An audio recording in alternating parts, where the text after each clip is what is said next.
안녕하십니까. 해오름 선교방송 김성광의 칼럼 시간입니다. 요즘에는 날씨가 많이 추워졌습니다. 감기 걸리지 않도록 조심해야 되고요.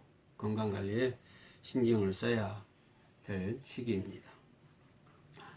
우리는 신앙생활 하면서 이런 질문을 자주 합니다. 또 저도 이런 질문을 할 뿐만 아니라 이런 질문을 많이 받기도 합니다. 어떤 분이 내게 오셔서 목사님 왜 내게 능력이 없을까요? 라고 질문합니다. 나도 가끔 내 스스로 묻습니다. 나는 왜 능력이 없을까? 참 능력이 많으면 참 좋을 것 같은데 내게는 왜 능력이 없을까? 라고 질문할 때도 있고요. 어떤 분이 내게 오셔서 목사님 능력 있습니까? 라고 물어본다고 한다면 나는 그분의 마음을 흡족하게끔 만드는 그런 대답을 할 수 있을지. 네. 또 어떤 분이 내게 오셔서 나는 목사님 왜 내게 능력이 없을까요? 라고 물어본다면 나는 그분에게 이렇게 대답을 하고 싶습니다. 바로 그 대답의 내용이 오늘 칼럼의 내용이 되겠습니다. 내게 능력이 없다.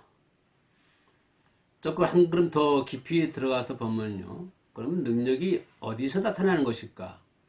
능력은 어디서부터 오는 건데 능력이 없는 것일까? 그 길을 우리가 좀 알아야 되겠죠. 결론 부분부터 말씀드리면 능력이라고 하는 것은 능력이 없다라고 하는 것은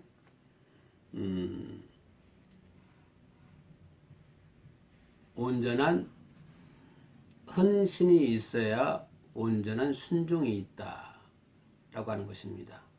좀 어려운 말인가요? 능력이 있기 위해서는 결론 부분부터 말씀드리면 능력이 있기 위해서는 뭐가 있어야 된다? 순종이 있어야 가능하다고 하는 것입니다. 그죠? 내가 능력받기 위해서는 순종이 있어야 가능한 것인데 그 순종이라는 것은 뭐가 있어야 된다? 헌신이 있어야 된다라고 하는 것입니다. 그래서 온전한 헌신이 있어야만이 진정한 순종이 있는 것이고 또 진정한 순종이 있어야만이 능력이 있는 것이다. 이렇게 결론 부분부터 짚어보자면 그렇게 되겠습니다. 다시 말씀드리면 나에게는 온전한 희생이 있는가? 그죠? 온전한 헌신이 있는가? 나에게는 진정한 순종이 있는가? 이것을 자신에게 물어봐야 된다고 하는 것이죠. 목사님, 왜 나에게는 능력이 없습니까? 라고 물어본다면 나는 그분에게 그 질문을 자신에게 이렇게 해 보십시오. 나는 온전한 헌신이 있었는가? 나에게는 진정한 순종이 있었는가? 이렇게 질문하면 해답이 나올 것 같습니다. 내게 능력이 없다. 내게 능력이 없는가? 그렇다면 나는 하나님의 말씀에 온전하게 복종했는가? 그죠? 또 온전하게 하나님께 헌신했는가? 이런 질문을 반드시 해야 된다고 하는 사실입니다. 하나님께서 보시기에 가장 선한 방법으로 나를 사용하도록 나를 하나님께 드렸는가? 가장 중요한 대목이겠죠.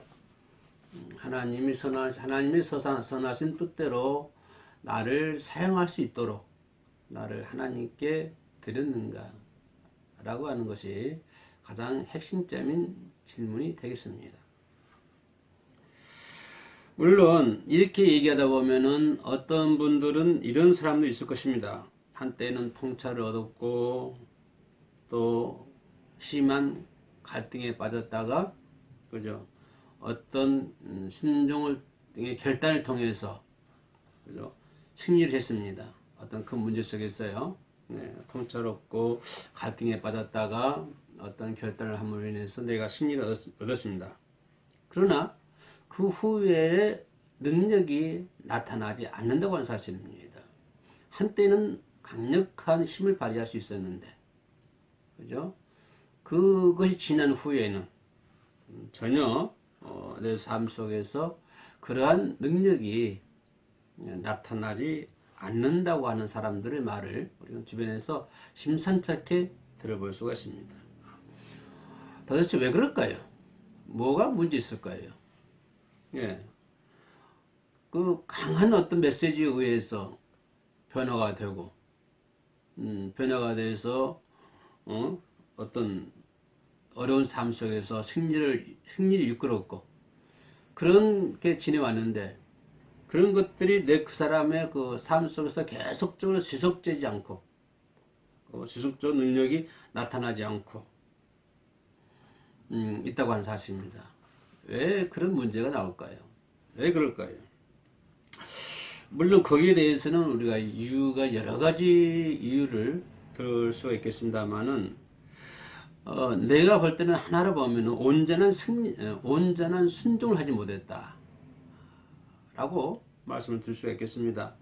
온전한 순종의 원리, 순복의 원리, 순종의 원리, 이 원리를 그들의 삶 속에 지속적으로 적용되지 않았기 때문에 계속적으로 온전한 순종이 계속적으로 지속이 돼야 되는데 그것이 지속이 되지 않았기 때문에 그죠? 그것이 지속적으로 적용하지 않았기 때문에 결국에는 한때는 가감한 어떤 결단으로 인해서 승리를 했지만 그 후에는 능력이 나타나지 않는다라고 하는 것을 말씀드릴 수가 있겠습니다. 다시 말씀드리면 계속적인 순종하지 않았기 때문에 지속적인 순종을 하지 않았기 때문에 하나님의 능력이 나타나지 않고 있다.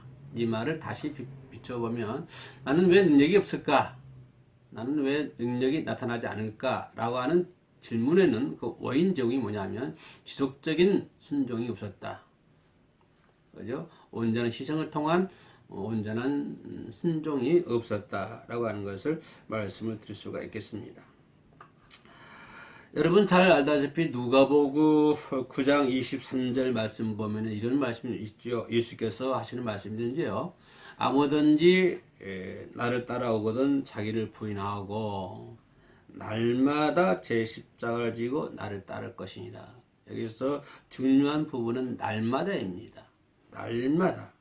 그죠? 매우 이 날마다란 말이 매우 중요하죠. 그죠?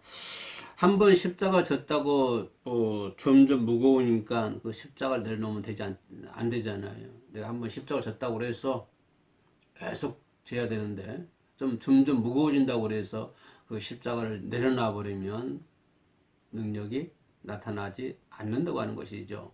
제가 앞에서 통찰력을 얻어가지고 갈등에 빠졌다가 순종의 결단을 통해서 크게 승리했던 이 분도 만약 그런 케이스가 되겠죠. 십자가를 졌는데 어떤 결단을 통해서 십자가를 졌는데 그 십자가 점점 무거우니까 어때? 십자가를 벗어버린단 말이에요. 십자가를 벗어버리니까 그때 나타났던 하나님의 능력이 사라졌다. 하나님의 능력이 나타나지 않는다라고 말씀을 드릴 수가 있겠습니다. 결심의 어떤 대가를 치른 후에도 계속적으로 과거의 문제들과 계속 싸워야 되고 현재의 문제들과 싸워야 되고 또 미래의 문제들과 계속적으로 싸워야 되지 않습니까? 지난 과거의 어떤 결심의 대가로 인해서 크게 승리했다 할지라도 근데 지금도 그 사람에게는 과거의 문제, 현재의 문제, 미래의 문제가 오지 않습니까? 그죠?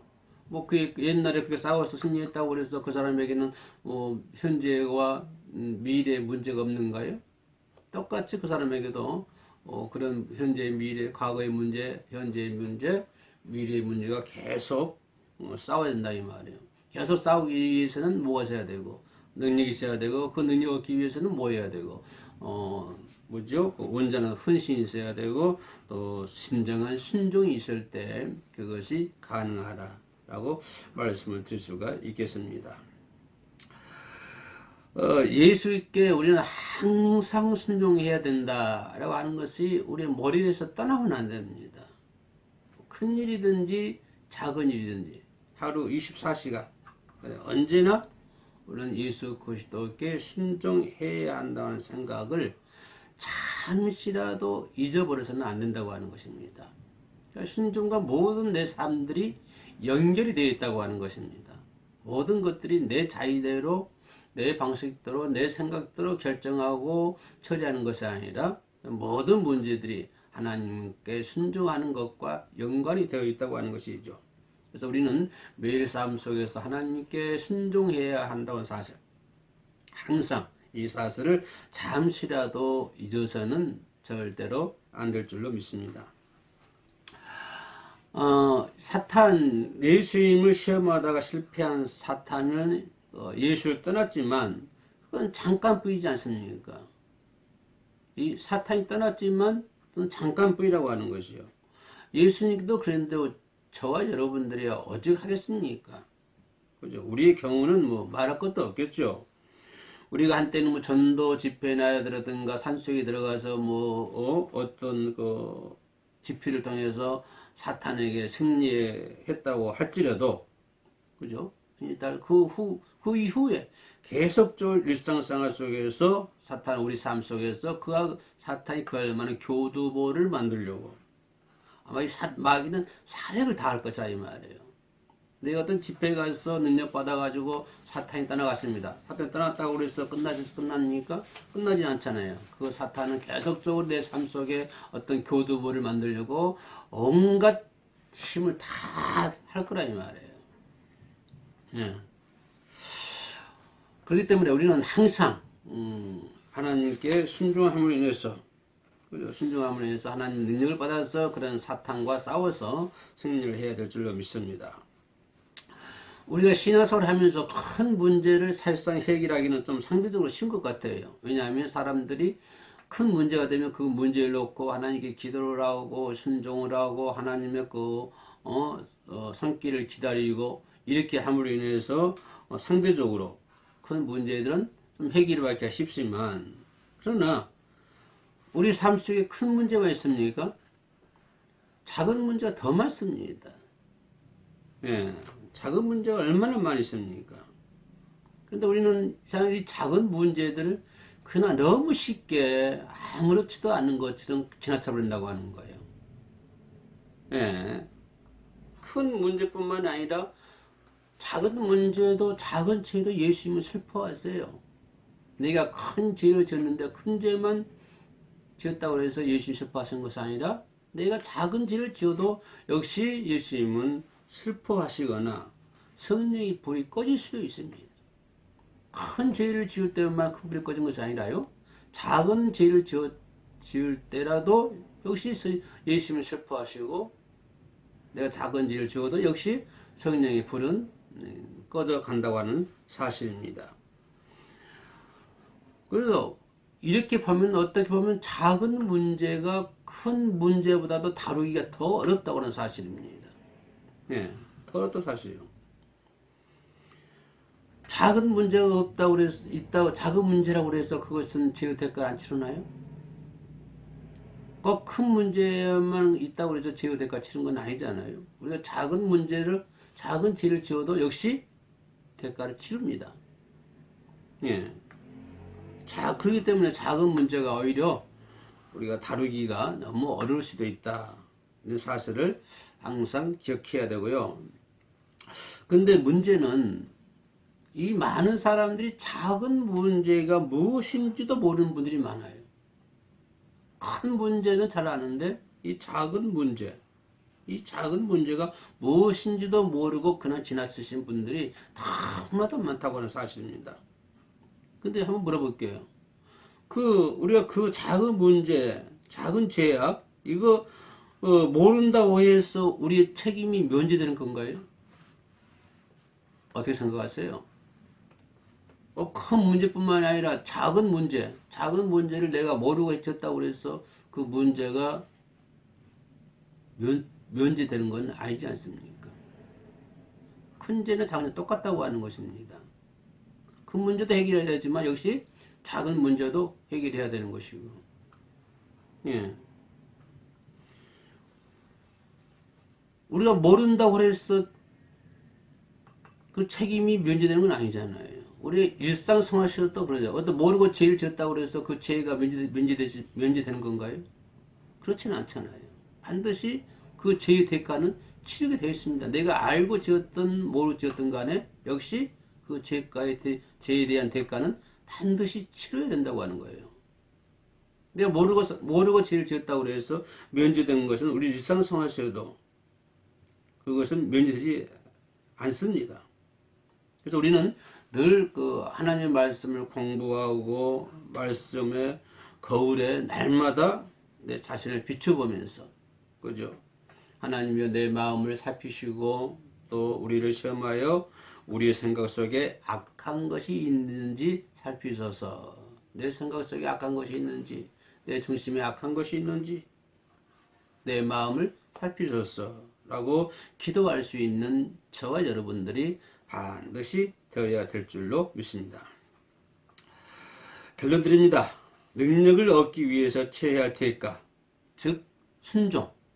이 순종은 온전한 것이어야 됩니다. 온전한 것일 뿐만 아니라 날마다 내 삶 속에서 이 순종이 나타나야 된다고 하는 사실입니다.